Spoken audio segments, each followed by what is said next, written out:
Welcome to the Improvising Life podcast, where we explore how life can be more livable. This is Lori Crawford, your host.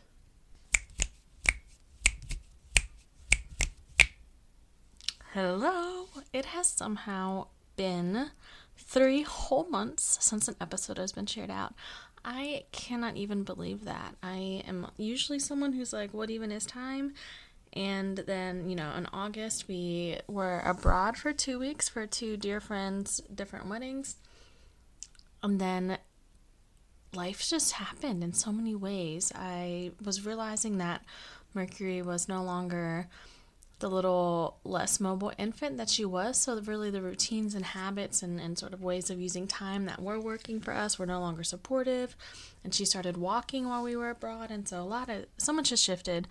And so I've been really trying to commit to diligently having this season of reflection that just like naturally sort of evolved and happened at the end of summer and the beginning of fall so far, and really seeing what services, what practices, what boundaries are working or aren't working, and really asking for the clarity of like, what am I really here to do? How have I been overcomplicating that or getting in my own way? And, really speaking to the way that past Lori always seems to look out for and like really cheekily take care of current Lori, of like how the last episode was even about how grace is a practice, not a trait. And so practicing grace and realizing it's been 3 months since I've shared out an episode, and it wasn't like I intentionally was taking a break from the podcast. It happened. So, wow, I say all that to say, wow. I'm back. I'm here. I'm excited. I'm also acknowledging that it's the end of the year, so things are usually winding down for folks in general. But right before that trip in August, I had actually recorded 3 guest interviews like the week before I left, thinking, oh, okay, this will be scheduled out for while I'm gone, and that just didn't happen. And I'm so glad that it didn't happen that way, because what I'm about to share with you all is what clarity has come through.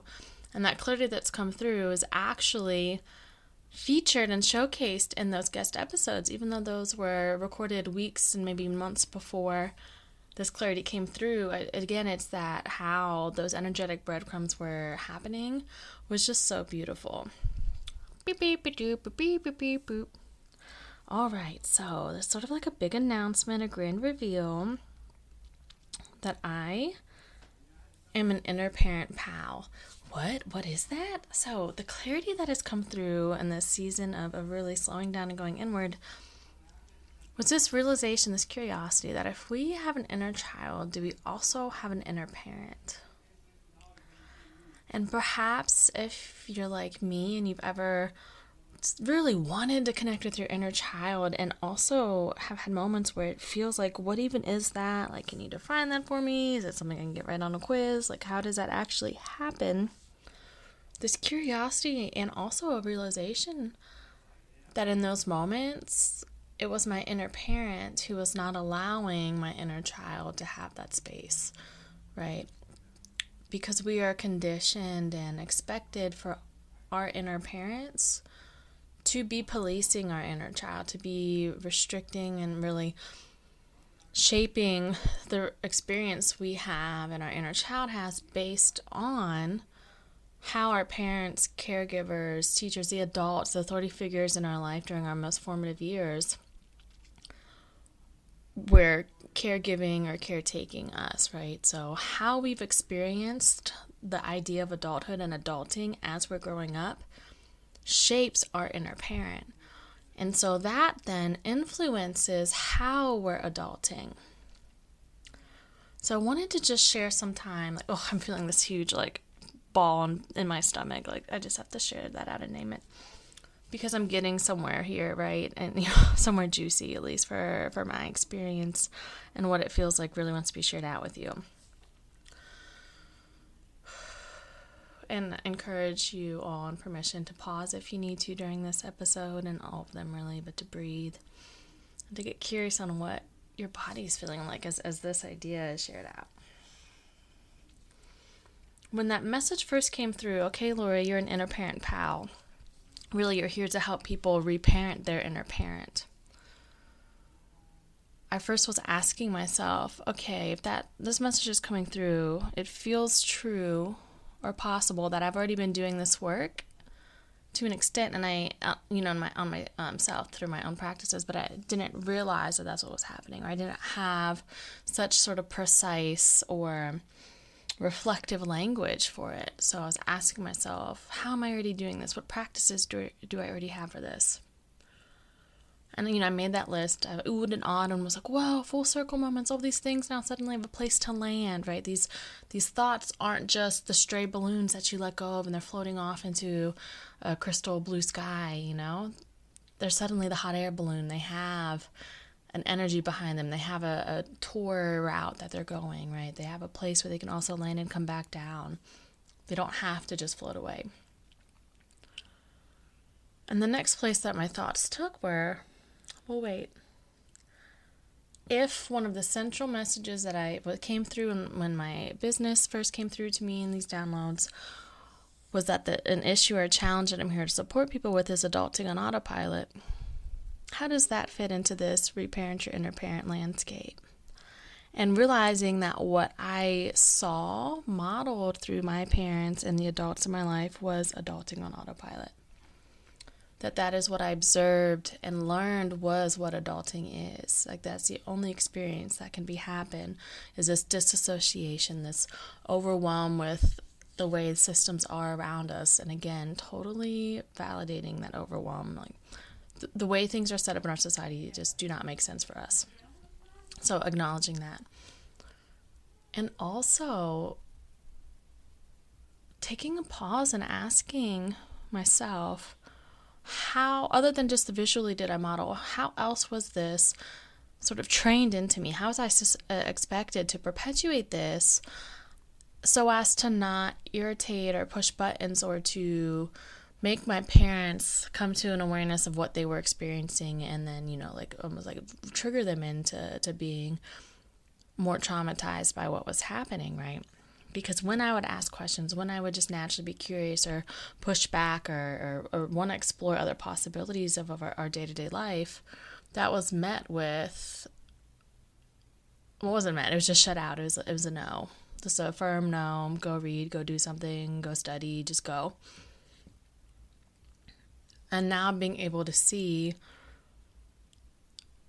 another thought that I've shared out over the years too, without again having this framework of inner parenting, your inner parent as like the landing point, that awareness can be so right? We can be so averse to awareness because we're often only in awareness when something forces us out of this catatonic adulting on autopilot state, right?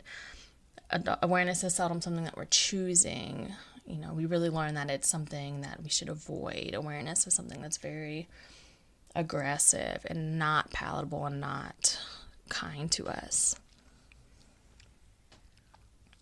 And so through these thoughts, then I could remember my parents, particularly my dad, often saying, do as I say, not as I do.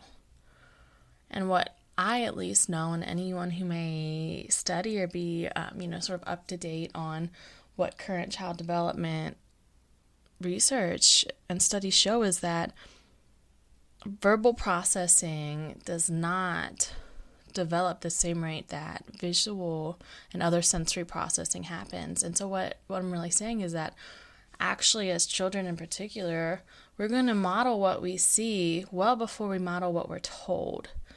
Right? So my parents might have said, do as I say, not as I do. But what actually had the lasting impact on me and the greatest impact is what I saw or what I didn't see happening, right? So it's like, yes, you could have been saying things that might have been sound counsel or like could have expressed one sentiment, but what I'm seeing is the other. So what I saw was a lot of learned helplessness. And what I mean by that is not in a bypassing way, but this idea that once something gets to a shitty point, that's the only way it can be, that something cannot get better, that it's just different states of shit, that finances can only ever be rough, that families can only ever be disconnected, that our bodies can only ever ache, that we can only ever go to work, go home, and be miserable at both places. So seeing a lot of this expression of it is the definition, for me, of adulting on autopilot, right? It's just this coasting from place to place and feeling so depleted. And so then realizing that through improvising in this practice of yes-anding moments as they're happening has been this now for almost 4-year experience of reparenting my inner parent. But until now, and I have this language to put to these practices and experience, it was almost like shadow puppets, right? It's like, yes, you can see that there's something happening, but it was still sort of in the shadows. It was still muted. It was still something that had to prove itself for its like impact or worth, or try to really have to over justify its place in the larger scheme of things. And so what I really wanted to do with this episode was sharing out was, one, share out this notion of reparenting our inner parent, and also have a moment to soundboard with you all sort of in real time of how I can see these full circle moments happening, or how all these energetic tendrils or seeds that have been shared out over the past year or so on the podcast even, or, just on social media, or however you've encountered, my messages and sharing out, that there's this synthesizing happening. There's this it's like we're condensing our soup back into, the condensed form, right? We're going from brothy to goopy, right? But how can that be really nutritive? And so, at the time of recording this, it's November 19th. And that means that sort of holiday, made mainstream Christian-esque holidays, right, are coming up. So Thanksgiving, which really is not even a holiday, Indigenous Peoples Day and Christmas are coming up. Wow, see, it's even hard for me to find words to talk about, quote, holidays, that when I see the problematic nature of how they're expressed and experienced and the origin of them in the United States. So just naming that awkwardness as it comes out, because that's something I can sit with more of how to talk about it. But I say all that to say that, it's quote, quote, holiday season. And so that means that it's most likely our inner parent is going to be super, super triggered, or super depleted, exhausted, or really wanting to be in control, right? And so I wanted to share out this sort of prompt or inquiry for you all this week of, what did you observe the adults in your life doing or around holiday season, whatever holidays that means to you, even if they're not winter holidays, even if it's this time where you might have been off of school, so then there was more interaction that would happen between you and your family. Being able to reflect and acknowledge if it's too painful to totally opt out of this, but if you're able and have the capacity to be curious about, what did you actually see? Yes, there might have been something that you were verbally told. What might those messages have been? But what did you see? How are the adults in your life experiencing this time of year? What were their expectations of how it went? Where did control come in? Was there room for connection? And then be curious about, how are all of those things playing out through you? What has your experience with the holidays been like now that you're an adult? Where can you see the space that your inner parent might be taking up during holiday season, and compare it and reflect on what space is your inner child allowed or is taking up during this time of year?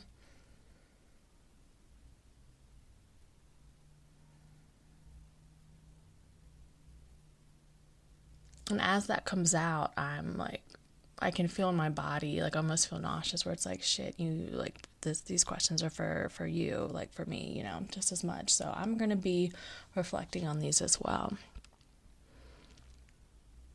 And for the sake of not trying to overwhelm us with too much, too soon, too fast, I am going to pause here But I do want to share out, in case you don't have it already, 2 resources that may be supportive as you're asking these questions and these things are coming up, right? Firstly is the Clusterfuck Cheatsheet, and that is the sort of freebie that I created that is showing you how to identify what energetic on ramps and off ramps are supportive for you. So in moments when you're overwhelmed, you might need an off ramp to be able to release energy. That practice, so creating and ideating what that practice looks like for you, so you're not having to be in a place of making decisions when you are in need of an energetic shift. And then when you're underwhelmed, or like you need access to energy to get through something, those would be on ramps. Those would be building your energy up, so that way you have a different energy available to access that part of your day. So that Clusterfuck cheat sheet will be linked in the bio. Also, if you're already following me on Instagram at improvide.with.lori, that is in my Linktree bio, the link in my bio.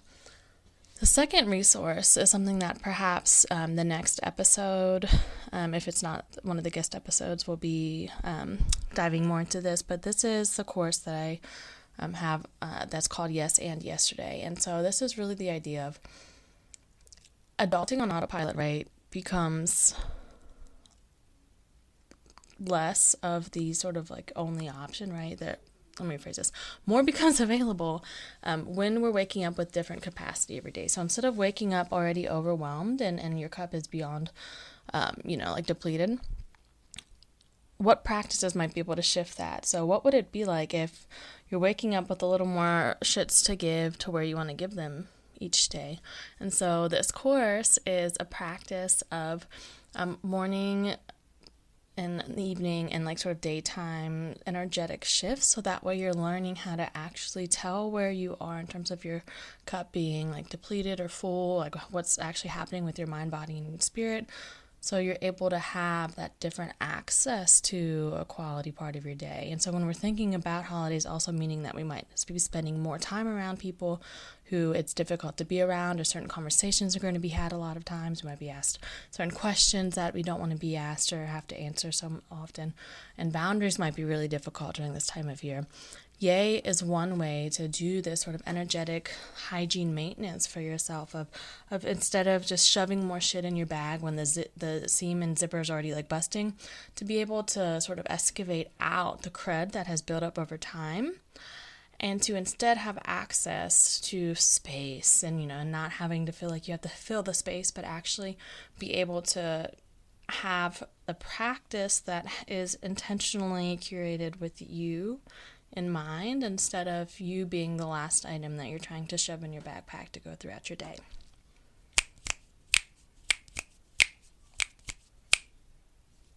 Thank you so much for tuning in. As always, have a razzle dazzle day, and if that isn't accessible, you can put an F on front and have a frazzle dazzle day. Until next time, this is your inner parent pal.